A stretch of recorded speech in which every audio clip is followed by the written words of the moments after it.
Salut à vous pauvres mortels et bienvenue dans Comics Cult, l'émission des comics indispensables. Aujourd'hui, on parle de Batman, The Killing Joke.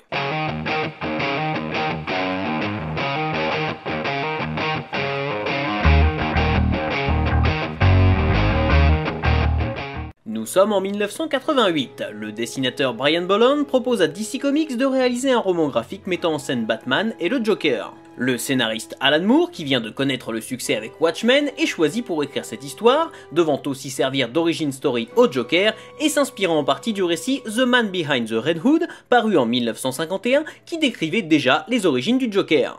L'histoire se déroule en deux temps donnés. Premièrement dans le présent, où l'on suit Batman devant faire face au Joker, évadé une nouvelle fois de l'asile d'Arkham, et bien décidé à détruire la vie du commissaire Gordon, afin de montrer aux habitants de Gotham que même le meilleur des hommes peut sombrer dans la folie après des événements traumatisants. Pour mener à bien son plan, le Joker attaque Barbara Gordon, alias Batgirl, à son domicile. Gravement blessée par balle, elle perdra l'usage de ses jambes. Le criminel enlève ensuite le commissaire Gordon, qu'il séquestre dans un ancien parc d'attractions, puis le force à regarder des photos de l'agression de sa fille.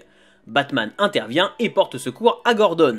Dans un face-à-face final avec le Joker, Batman est plus que jamais sur le point de transgresser l'une des règles qu'il s'est imposée, ne pas tuer les criminels. En parallèle, une série de flashbacks nous raconte comment un comédien anonyme et raté a choisi la voie du crime pour survivre et garder l'amour de sa vie, avant de finalement devenir le Joker. Récit marquant en bien des points, The Killing Joke est à l'origine de plusieurs polémiques. Premièrement, le sort réservé à Barbara Gordon a provoqué la colère de plusieurs associations féministes.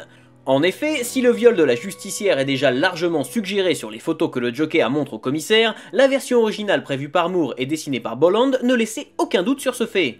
Si bien que DC Comics leur demanda de modifier la planche afin de ne pas choquer les lecteurs.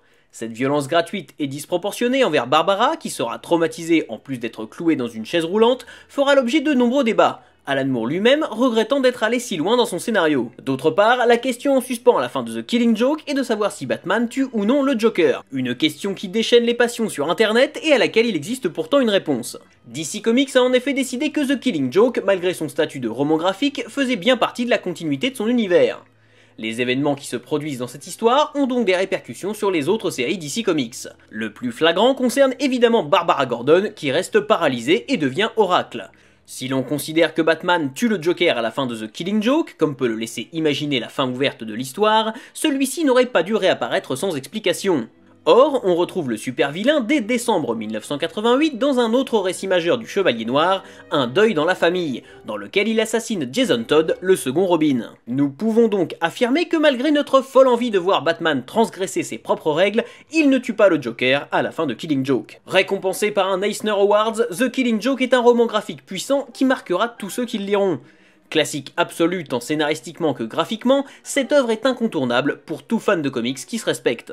Voilà, jusqu'à la prochaine fois, je compte sur vous pour avoir de saines lectures. Si vous aussi vous avez lu ce comics, n'hésitez pas à me donner votre avis dans les commentaires. Partagez cette vidéo et n'oubliez pas de vous abonner à la chaîne pour ne pas rater la prochaine.